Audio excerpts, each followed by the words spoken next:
If you grew up being told you were special, gifted, or ahead of your years, I have a question for you.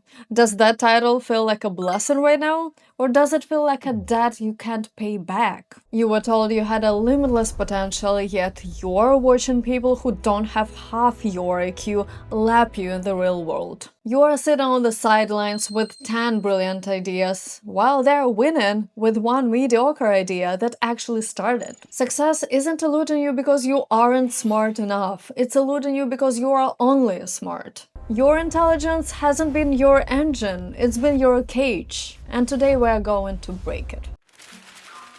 In school, the game was rigged in your favor. There was a clear curriculum, a predictable test, and a gold star waiting at the finish line. If you were smart, you won that game without even breaking the sweat. You didn't just learn the material, you learned that your value was tied to your intellect. Being the smart one became your entire identity. But here is the problem. The real world doesn't have a syllabus. It requires you to be bad at things before you can be good at them. For a gifted person, being a beginner is physically painful. Research by Carol Dweck on fixed mindsets shows that kids praised for being smart often become risk-averse. They choose easier tasks to avoid the possibility of fluking dumb. If you struggle with a new skill, your brain interprets that friction as an identity crisis. You think, if I'm struggling, maybe I'm not actually smart.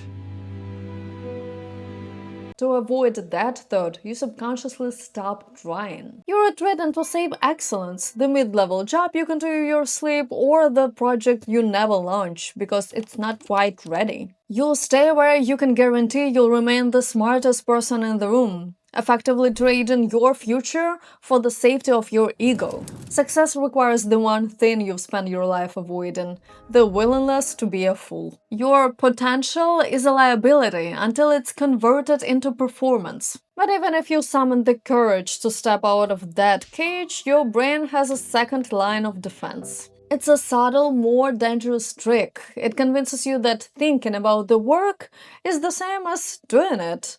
Welcome to the simulation gap. High IQ people suffer from a unique hallucination. Because your brain is a high-powered processor, you can build entire empires in your mind. You simulate business launches, career trajectories, and creative projects with such startling clarity that your brain starts to glitch. It mistakes understanding the path for actually walking it. You read a book on marketing and you get it. You watch a tutorial on investing and you get it. Your brain gives you a hit of dopamine as you have already achieved something. But understanding how a muscle grows doesn't make you stronger. Lifting the weight does. The reason you stay in the simulation is that reality has something your head doesn't: friction. In your head, your product launch is perfect. In reality, the software crashes, the customer is grumpy, and the Wi-Fi goes out. To an intelligent person, this friction feels illogical and annoying. This leads to productive procrastination. You spend weeks researching the best software or optimizing your website font. It looks like work, but it's actually just a sophisticated way to avoid the friction of reality. You're polishing the engine while the car is still up on blocks. This mental delay wouldn't be so painful if everyone else was stuck in the simulation with you. But they aren't. In fact, people who you think are lesser than you are currently lapping you, precisely because they don't have enough imagination to be afraid. High intelligence comes with a mathematical disadvantage. You can see the future. You are world-class at risk assessment, which is usually just a fancy way of saying you are an expert of finding reasons to stay in bed. You see the 500 ways a project could fail, the legal hurdles, the market saturation, the economic shifts. But here is the bitter truth. The average person is often protected by their own ignorance. They don't see the hurdles, so they just jump. By the time they realize how hard the journey actually is, they already built too much momentum to quit. While you are paralyzed by what if, they are powered by what is. In the real world, the best plan rarely wins. The plan that is actually executed wins. Strategic ignorance isn't about being dumb, it's about narrowing your focus. It's the intentional choice to stop looking at the 10-year horizon and only look at the next 10 feet. The people who are winning right now aren't smarter than you, they just haven't spent enough time thinking why they should be afraid. But even if you move, you might feel like you are running in sand. That's because you are trying to win the game designed for people who don't think like you. You aren't failing the system was built to neutralize your edge. It's time to stop trying to fit in and start realizing why you feel like an alien.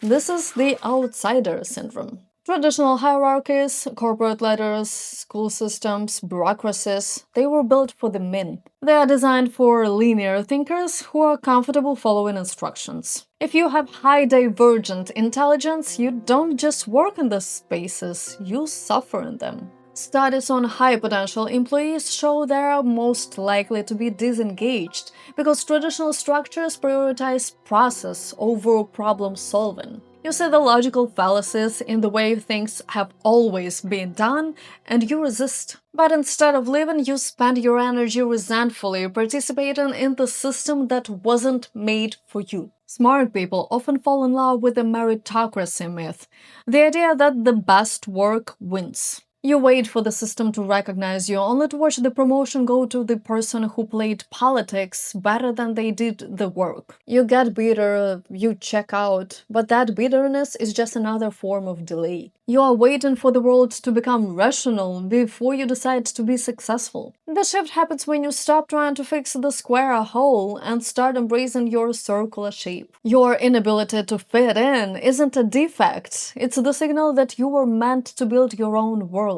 But as you step out of the hierarchy to build your own path, you'll encounter the final boss of your intelligent mind, the complexity. Your brain will try to protect you by making your new goal so over-engineered that it's impossible to start. To survive, you have to learn the language your high IQ brain naturally hates, the brutal, elegant language of simplicity. Because your brain is high-powered, you have a natural bias toward complexity. You think that if solution is simple, it must be stupid. You assume a grand vision requires a grand 15-step execution plan. But in real-world, complexity isn't a sign of intelligence. It's a death sentence. Complexity is your brain's favorite hiding spot. If a plan is sufficiently complicated, you have a built-in excuse for why it isn't finished yet. You tell yourself you're still in the architecture phase, but the world doesn't pay for blueprints. It pays for the finish phase. Every extra step in your plan is a point of friction where your gifted child ego can get scared and quit. You need to apply Occam's razor. The simplest solution is usually the right one. You must simplify your goal until it feels almost insulting to your intelligence. You don't launch a brand, you post one 60-second video. You don't write the book, you write 3 sentences. By making the task dumb, you remove the threat of failure. Your ego doesn't feel the need to protect itself from a task a middle schooler could do. However, the simple plan is just a theory until it hits the pavement. Even with a dumbed down goal, the gifted brain will still try to hide in one last place: research. You need a rule that forces you to stop thinking and start moving. We're officially banning think Wix. Smart people have a dangerous habit of using research as a sophisticated way of procrastination. You tell yourself you're being diligent, but in reality you're just addicted to the dopamine hit of knowing more without even risk of doing anything. To break this, you need the implementation sprint. This is a non-negotiable 48-hour rule. No books, no podcasts, no just one more tutorial. For the next 2 days, your intake is 0. Your output is everything. The goal isn't quality, it's velocity. You aren't trying to make it good, you're trying to make it exist. Writers ship the shitty first draft. Developers launch the ugly version of the app that barely functions. Sales send the imperfect pitch email. By forcing a hard deadline, you deprive your ego of the time it needs to talk you out of it. This forces your brain to switch from being a processor that handles data to become an executor that creates results. But here is the catch. When you start moving this fast, you are going to hit the walls. You're going to get rejected, and for the gifted kid, hitting a wall feels like a personal insult, a sign that you've lost your special status. To break the cage once and for all, we have to change the metric you use to measure your life. Right now, you optimize for being right. You only enter the race when you are certain you'll win. But success isn't a high IQ test where a 100% score moves you to the next grade. Success is a volume game. This is why you need an anti-resume. While a normal resume lists your wins, an anti-resume tracks your failure velocity. Your goal for the week isn't to get a yes. Your goal is to collect 10 no's. If you aren't getting rejected, it's a red flag. It means you are still playing in the safe excellence zone. For an intelligent person, a no feels like an indictment of their intellect. The anti-resume flips the script. When you hunt for rejection, a no becomes a checked box. It becomes a data point proving you were brave enough to be a novice. The more no's you collect, the less they hurt. You are building emotional resilience, the one trait school never taught you. Behind every 10 rejections, there is a one yes the smart version of you was too afraid to even ask for. Success wasn't delayed because you weren't smart enough. It was delayed because you were only smart. Stop protecting your gifted identity. Stop living in the simulation. Start collecting rejections like they're a currency. If this was the reality check you needed, hit the subscribe button. Tell me in the comments what's one dumb action you've taken in the next 48 hours. I'll see you in the next one.